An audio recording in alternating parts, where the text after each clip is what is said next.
lift. Now, lift means that when people are listening to you, you need to elevate their state. So they need to go from a negative or a neutral state to a positive or more positive state by the end of that interaction. We're always talking to people about saying, think about what you want people to know. That's great. What do you want them to do? That's important. But overall, how do you need them to feel at the end of this meeting such that something actually happens? Because you can go into a meeting, give them all the numbers, all the data, all the statistics, and then come out feeling utterly frustrated, wondering why nobody has done anything.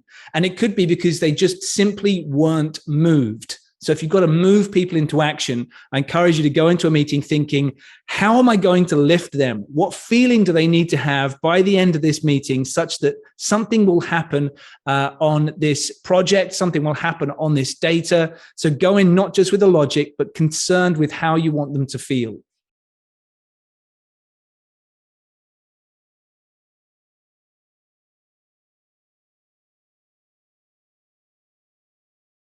How you doing, folks, ladies, gentlemen, and people? My name's Anthony Taylor. This is the Strategy and Leadership Podcast, sponsored by SME Strategy. We facilitate strategic planning sessions and help leaders accomplish their full potential. And I'm super excited to welcome my guest today, Richard Newman, who is the founder and CEO of UK Body Talk. Richard, how's it going today?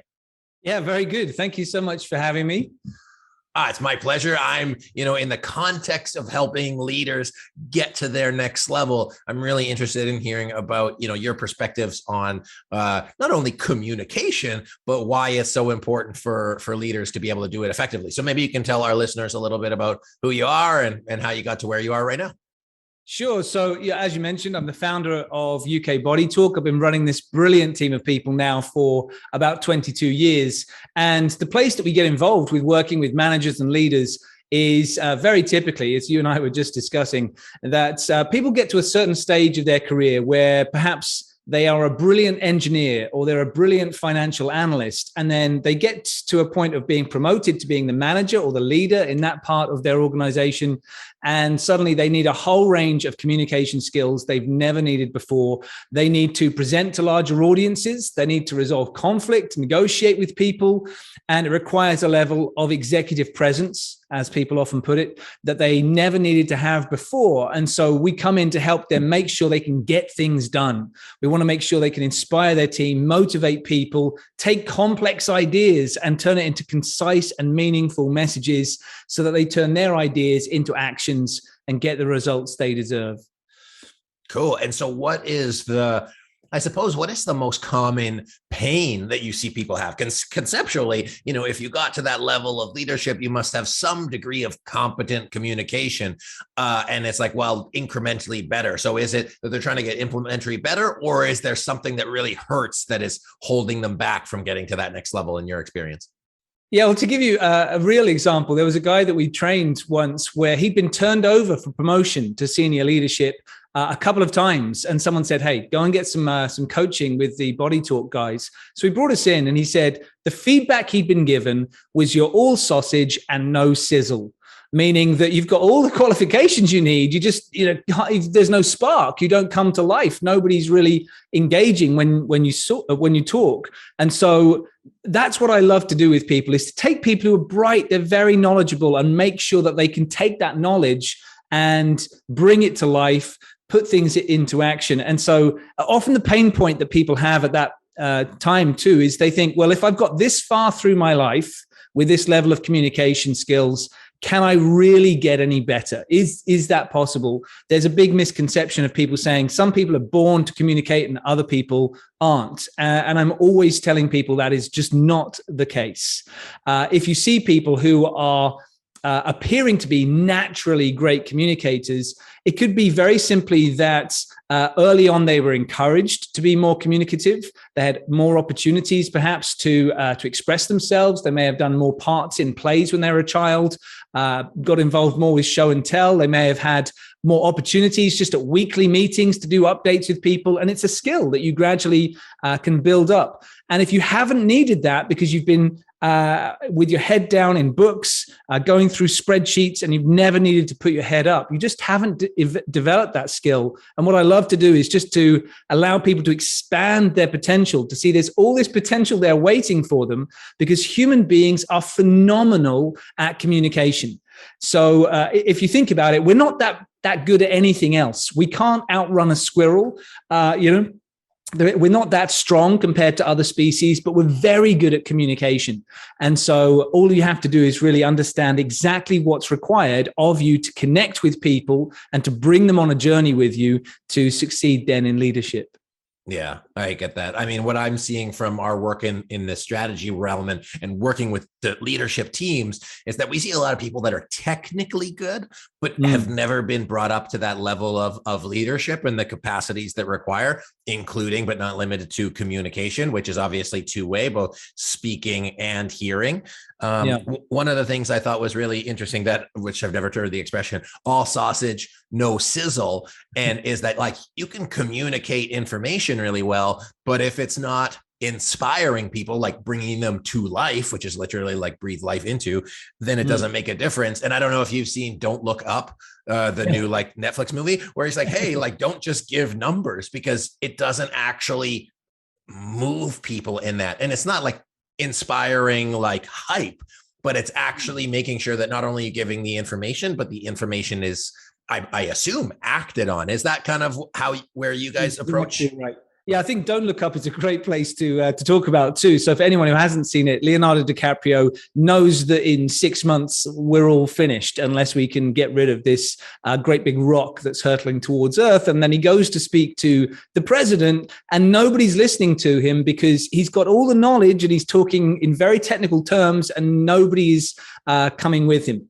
And so sometimes you could be in that real state in a company where you may have spotted that essentially your company is like the Titanic heading towards an iceberg, and you try and explain it to people and you give them all the logic and wonder, why isn't that working?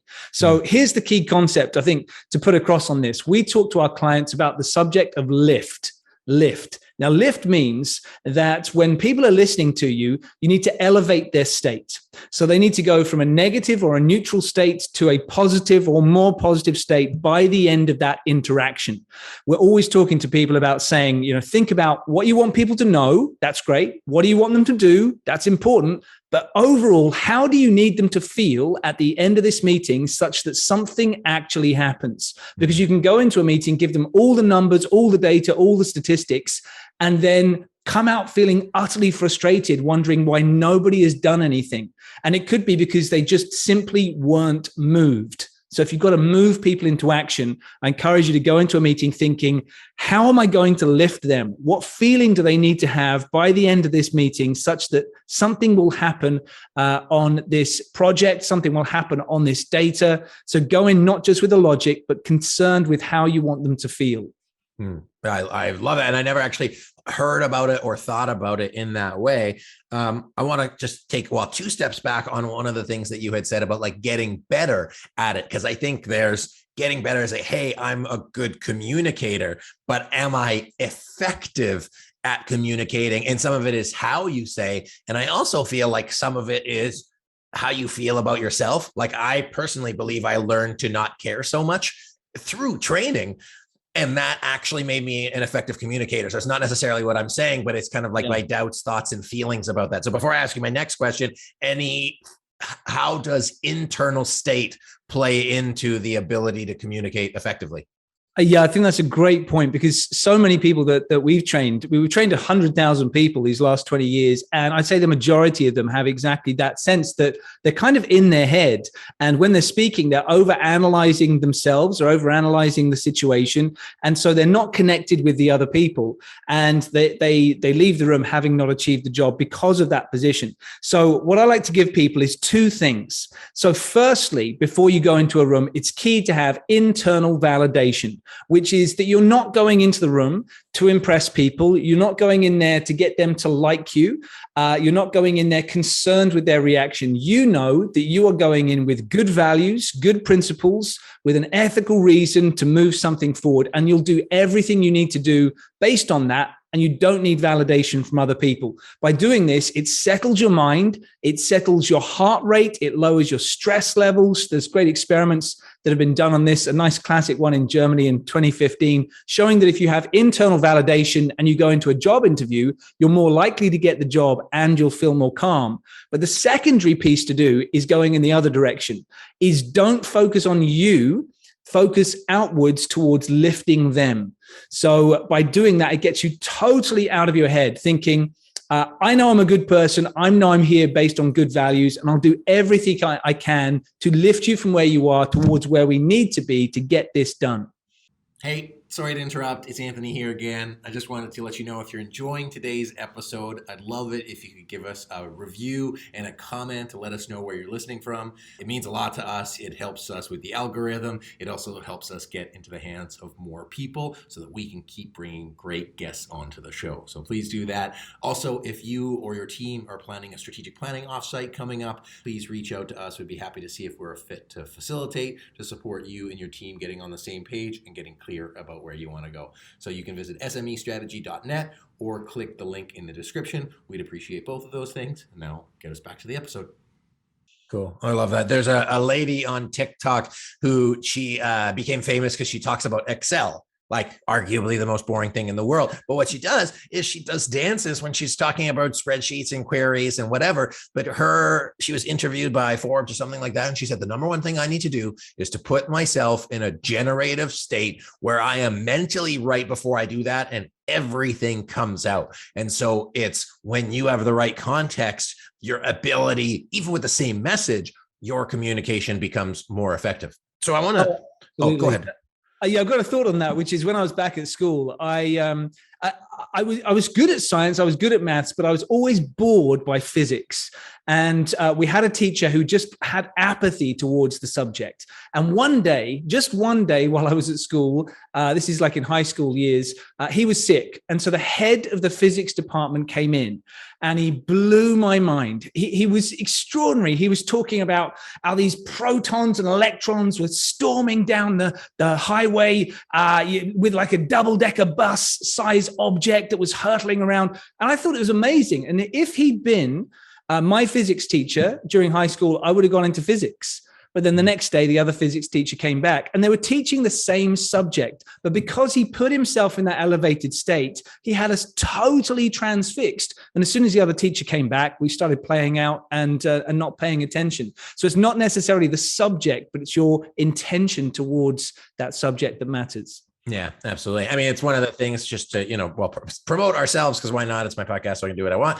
When we do strategic planning, there's a lot of people who are subject matter experts and can do really good strategic planning, but the impact of it isn't going to go as far if your people don't understand the concept, don't understand why it's important, and you don't make it engaging. So there's probably people with more experience, but I don't think anybody does it more fun or engagingly, such that you actually get a result. And like you said, it makes a whole difference. So I actually did have a good segue about that, because as a facilitator, we come in and of course, communication is part of it, but our big role is to hear people. So if we think of the flip side of communication, one of the things I was taught was when you listen to people, if you're good, you can listen for their intent. So you can actually hear, are they communicating based on, hey, I have that lift, I want to move, or not? So how do you train and how do you develop people to listen for other people such that it, I would say, guides the reflection of communication?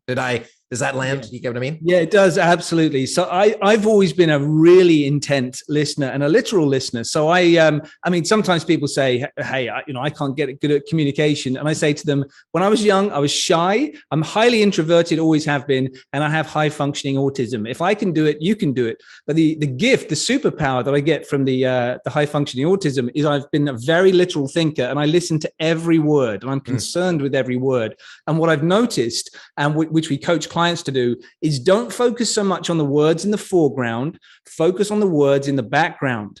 Because what people tend to do is they'll boldly say stuff they think is acceptable, and the stuff that's really going on just gradually drifts off at the back of the sentence, and they try not to really say it that much. And if you listen to those words more intently, you think, hang on, there's something behind what they're saying. There's something behind this message that's driving how they feel. That's where I need to dig. And those are the moments that I've been reflecting on years after a meeting sometimes, where I think, I should have listened to that word. It was the end of the sentence where they reduced the power in their voice. They said something. That's where I should have dove in. And so I encourage people to really listen intently, to think about what they're saying around what are the logical words, what are the emotional words, and are their words getting more negative or are they getting more positive? That'll allow you in there. And then when you're asking them questions, because questioning and listening goes so deeply hand in hand, you've got to think, where are we now? And we talk about 3 levels of this. So right on the surface, you've got fact. It's very important to have fact. You've got to gather that information. But some people just stay there. They just want fact. If you go a level down, you need to figure out, how do they feel about these facts? What's happening on the emotional side? And then beyond that, if you can get there, is what is their deepest driving motivation that is driving how they feel and what's happening in the situation. And so as a good listener, you want to listen out for all 3 of those pieces to see what you can catch in the words. And of course, be observing the body language, the tone of voice that's coming through, and seeing how all those pieces come together. Remembering that sometimes people may logically say, yes, I'm with you, but the body language and the tone says, I'm really not. So you've got to be hearing people from all sides. Yeah, I think it's what I was hearing. So facts, feeling, and motivation, absolutely. People leave clues for you, and you know when you sense it, something's up. I think most of the time you're a keen listener, and somebody's like, "Yeah, I'm totally into that." Like your body is giving you tells, and so really just being aware of that, and I think it's really cool. So taking that into place. So I want to shift gears a little bit. You've been doing this for 20 years. Professionally, you've been training it your entire life. Georges St. Pierre once said that you can never perfect anything. It's always an endless search for mastery, and you're never going to get there, unfortunately. So for you, 20 years in the game, what is your next level? What are you looking for? What are you challenged with? What are you developing yourself in? Where is that next mountaintop for you? Yeah, great question. So, I mean, I love what I do. I feel so privileged to do it. I've always been mesmerized by learning more about communication and how I could do it and how I could teach it.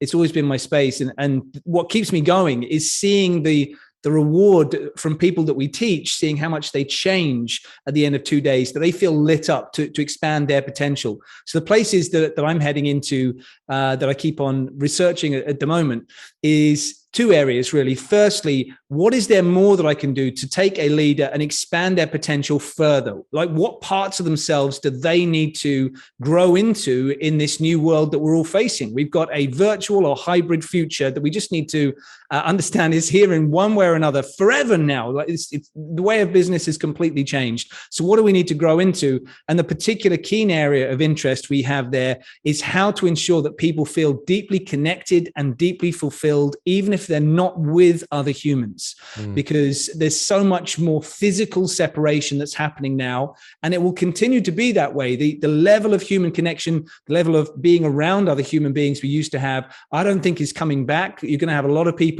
2-3 days a week are just going to remain working from home. So how do you develop further and deeper connections with other people and feel it within yourself such that you feel utterly fulfilled and connected as part of a team, still on a mission with each other in the way that we may have been in years gone by. So that's what we're really looking to do for ourselves and for our clients, is that extra growth area. Cool. And I think one of those things, when you talk about communication and you talk about like where work is going, you didn't just say work, but human beings, it's rooted in communication, because you and I both know, and our listeners know, that you could be physically close to somebody while being far away from them. And you have people that you're far away from that you feel super close to. And I believe the link is not just communication, but communication that provides that lift, that is effective and actually, bridges that intent there. Actually, on that thought, I would say that what I've also noticed is that, communication, two human beings interacting with each other face to face, it takes practice. It's a skill. It's a bit like, kicking a soccer ball. If you haven't done it for a couple of years, you're not going to be as good as you used to be. And I'm noticing people, even in social interactions, are not as good at the moment as they used to be. It's slightly stilted. It can feel less connected than it used to. And so, I agree that you can be in a room full of people and still feel completely alone. And so that's a side I'm fascinated with right now, to make sure that when people do come back together, that stilted behavior goes down so they feel completely at ease and enjoy those moments for the precious interactions that they are. Yeah. I saw something recently. All I do is find metaphors. They said, you're not old. You just stopped doing the things that made you athletic. You're not a bad communicator. You just stopped doing the things, or you might have stopped doing the things that made you a great communicator. And I think that also happens in people where they move into a different level of the organization, that they don't have those old structure systems that supported their objectives, because how could they? They're in a new seat. They need new systems, processes, structures, and they need to develop those. So you can't get too busy when you're in your leadership position to forget about the fundamentals, which in this case is typically communicating with your strategic leaders. So Richard, anything that you want to share about that, about your work, any sort of challenges or invitations to our listeners today before we finish up? Yeah, well, just a couple of final thoughts, just to pick up on that piece that, remember to tap into the things that you used to be doing, because there's so much in the way of, through this pandemic, people being separated and having a lot of mental health challenges, feeling burned out, people working more hours than ever. So to pick up on your thought there, Anthony, that I'd say, for people to think about, what was it that you used to do that made you feel great that isn't happening right now? I always talk to people about celebrate more often. You've got to celebrate with your team, celebrate with your family, because we thrive on that. And it makes us think, oh, okay, it was worth the effort. It was worth the time that I'm putting into this. And because we can't go out to a bar as easily as we used to, depending on, what's happening with the virus, because we can't go traveling as much as we used to, then the amount of celebration has gone down. So I would always say to people, if you're going to make a strong impact in a meeting, you have to raise your state first. Just like the lady you mentioned with TikTok. So just think, what did you used to do more often? If you love music and you can't get to a concert, well, maybe learn to play the guitar, or just put a fabulous concert on a screen in front of you and enjoy it as if you're there before you go into that meeting. Do what you need to do to get to the state you need to be in order to go in there and get that result. And, if people want to hear more about this, follow up and learn more about the strategies we teach, they're really welcome to get in touch. We're at ukbodytalk.com, or you can find me on LinkedIn and on Instagram. It's at Richard Newman Speaks. Awesome. I love that. I think one of the things that I'm taking away, and you didn't say it explicitly, but that I would challenge our listeners to, if you're wanting to elevate that level of communication, a question you could ask your team is saying, hey, what do you do that puts you in a peak state? And then it's a prompt for your people to be like, okay, well, if I feel my best when I do this, I'll get your people to do that before they have any kind of important work. I think it'll support their communication. I think that'll support their effectiveness. I think it'll support team building. And Richard, what I heard from what you shared, your emotion is really helping people get what they want out of life and using communication as a tool to do it. So I'm just really grateful for the time today. Great. Me too. Thanks for having me. It was my pleasure. So folks, my guest today, Richard Newman, who is the CEO and founder of UK Body Talk. Communication, effective communication, and understanding myself have been such a transformative thing. So I can't encourage you enough to reach out to Richard, learn more about what he does, connect with him, and be sure to get engaged and share it with your team, because that's what makes a difference. So Richard, thanks again for being here today. My pleasure. Thanks. Folks, this has been the Strategy and Leadership Podcast. My name is Anthony Taylor. Thanks so much for watching. If you haven't yet, be sure to subscribe, share the podcast with your friends, and we'll see you next time.